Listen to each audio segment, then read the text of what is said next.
kita bisa setidak-tidaknya menyiapkan 3.000 tempat tidur untuk awal, dan ini akan kita bangun sistemnya dengan secara lebih baik. Harapan kita bersama adalah bahwa ini pun menjadi langkah yang dilaksanakan oleh pemerintah daerah di dalam kaitan dengan penanganan COVID-19 ini. Sudah dijelaskan tadi bahwa pemerintah melengkapi segala kebutuhan terkait dengan layanan rawatan COVID-19. Salah satu yang sekarang sedang menjadi isu kita adalah bahwa kekurangan APD. Saat ini sudah disiapkan 105.000 APD dan akan segera didistribusikan.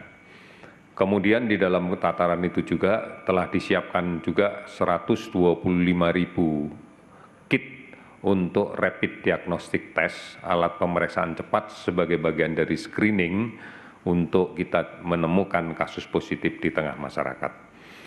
Saya akan mengulangi sekali lagi tentang strategi yang kita laksanakan di dalam kaitan dengan penanganan sebaran COVID-19 ini.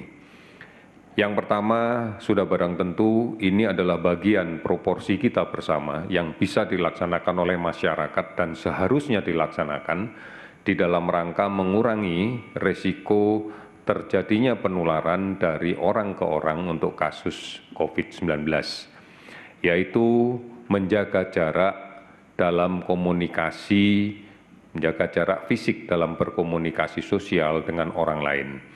Kita pahami bersama bahwa penularan penyakit ini adalah bersumber dari orang yang positif mengandung virus kepada orang lain melalui perantaraan droplet. Droplet itu adalah percikan-percikan ludah yang kecil-kecil dari seorang yang sakit kepada orang yang sehat pada saat dia berbicara, pada saat dia batuk, pada saat dia bersin.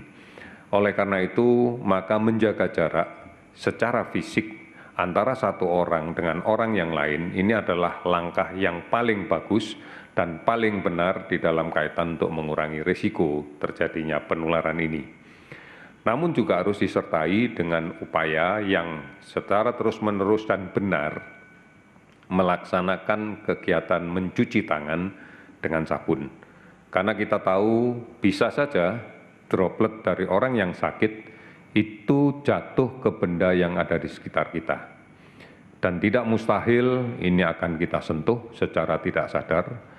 Dan yang kita khawatirkan adalah setelah terjadi pemindahan partikel virus ke tangan kita, kemudian kita melakukan kegiatan makan, minum, atau memanipulasi hidung, mulut, mata dengan tidak didahului cuci tangan. Ini juga menjadi peluang yang paling gampang untuk kemungkinan terjadinya penularan. Oleh karena itu, mengatur jarak secara fisik dalam konteks berkomunikasi dengan orang lain menjadi penting.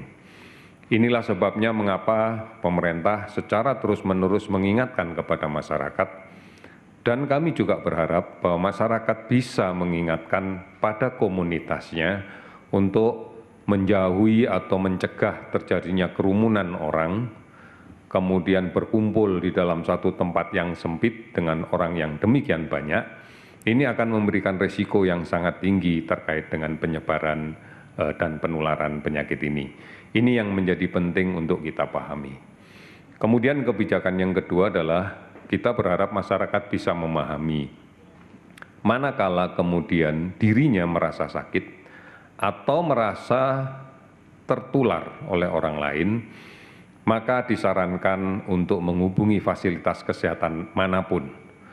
Konsultasikan dengan dokter, tidak perlu panik. Konsultasikan dengan dokter nanti dengan pemeriksaan yang teliti oleh dokter, maka akan bisa ditentukan apakah ada dugaan ke arah COVID-19 atau tidak. Oleh karena itu, jangan kemudian membuat keputusan sendiri untuk meminum sesuatu obat, untuk melakukan sesuatu kegiatan yang diyakini bisa menyembuhkan atau mencegah ini, padahal belum terbukti secara ilmiah. Oleh karena itu, mari sama-sama kita rasional, mari sama-sama kita manfaatkan seluruh fasilitas yang ada di negara ini, baik secara langsung mendatangi dokter maupun secara virtual bisa menggunakan aplikasi-aplikasi di beberapa unicorn untuk mendapatkan konsultasi ini.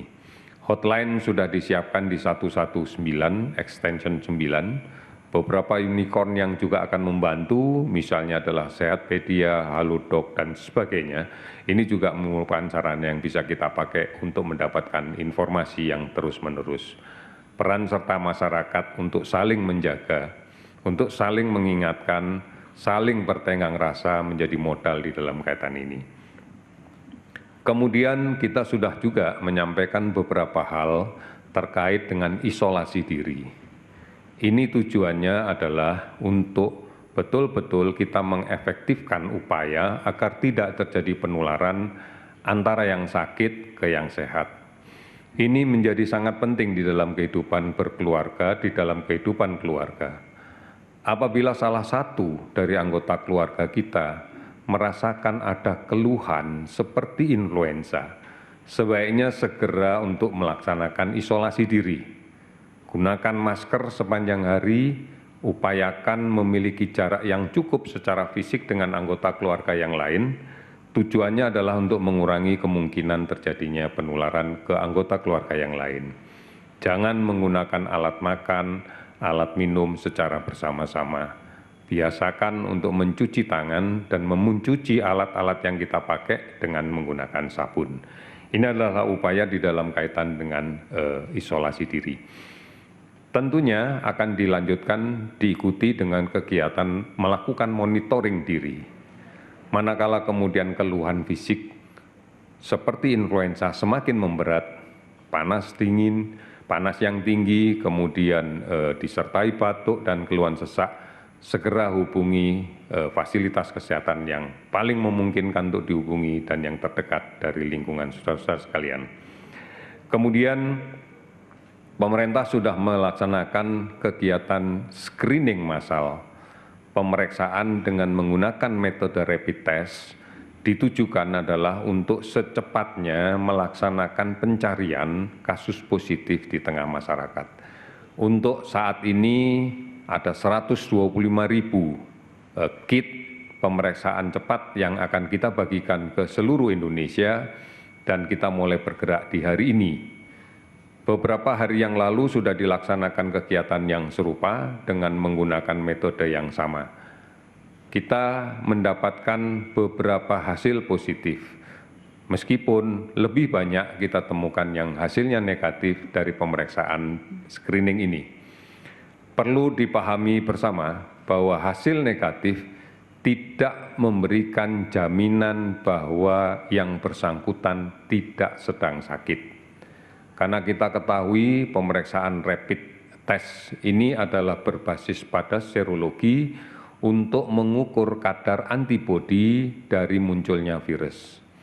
Sudah barang tentu bahwa tidak setiap infeksi virus pada hari yang sama langsung muncul antibodi. Dibutuhkan waktu beberapa hari sejak infeksi itu terjadi agar antibodi muncul dan bisa terdeteksi. Oleh karena itu, pada saat pemeriksaan memberikan hasil negatif, bisa saja sebenarnya antibodi belum terbentuk karena infeksinya baru berlangsung kurang dari 7 hari. Oleh karena itu, langkah yang harus dilakukan berikutnya adalah dilakukan pemeriksaan ulang setelah hari ke-7 sampai dengan hari ke-10 untuk kita ukur kembali antibodinya.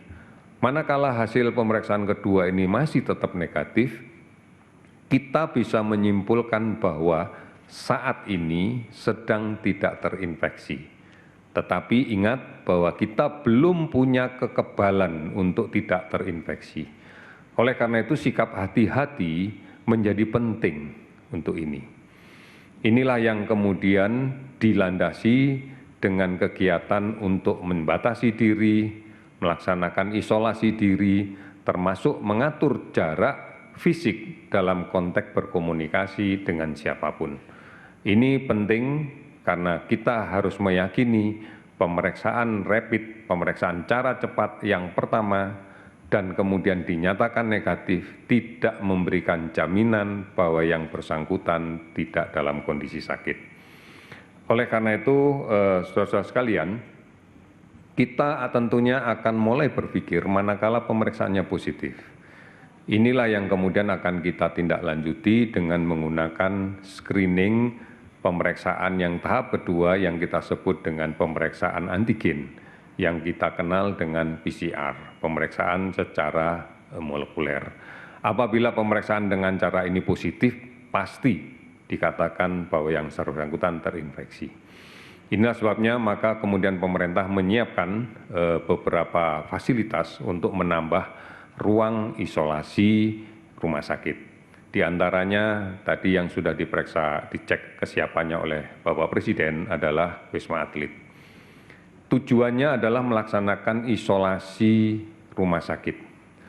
Oleh karena itu, sudah barang tentu kita hanya akan merawat kasus-kasus positif yang dibuktikan dari hasil pemeriksaan antigen. Ini yang kemudian perlu untuk kita masukkan ke rumah sakit dengan catatan bahwa memang tidak mungkin melaksanakan isolasi secara mandiri di rumah dengan berbagai pertimbangan aspek medis. Disinilah kemudian terapi akan kita berikan secara medikamentosa, secara obat. Oleh karena itu penggunaan obat-obatan yang kita datangkan adalah dalam konteks untuk layanan rawatan. Sekali lagi, bukan disiapkan untuk profilaksis. Kloroquine sudah lama kita kenal, karena di masa yang lalu ini adalah program yang dilaksanakan untuk pemberantasan malaria. Sehingga kloroquine ini secara mandiri mampu kita produksi sendiri dan jumlahnya cukup. Tetapi kami mohon sekali lagi masyarakat untuk tidak kemudian berbondong-bondong untuk membeli, menyimpan, dan mengkonsumsi sendiri tanpa ada resep dari dokter. Kloroquine adalah obat keras. Oleh karena itu, penggunaannya sudah barang tentu harus atas resep dokter dan dalam pengawasan dokter untuk perawatan pasien di rumah sakit, tidak untuk diminum sendiri di rumah. Ini beberapa hal yang secara penting saya sampaikan pada hari ini. Sebelumnya kemudian saya sampaikan tentang perkembangan update dari kasus yang kita dapatkan, yang kita catat mulai tanggal 22 Maret pukul 12.00 sampai dengan tanggal 23 Maret pukul 12.00. Ada penambahan kasus baru sebanyak 65 orang yang terdistribusi di berbagai provinsi yang bisa kita lihat di tabel.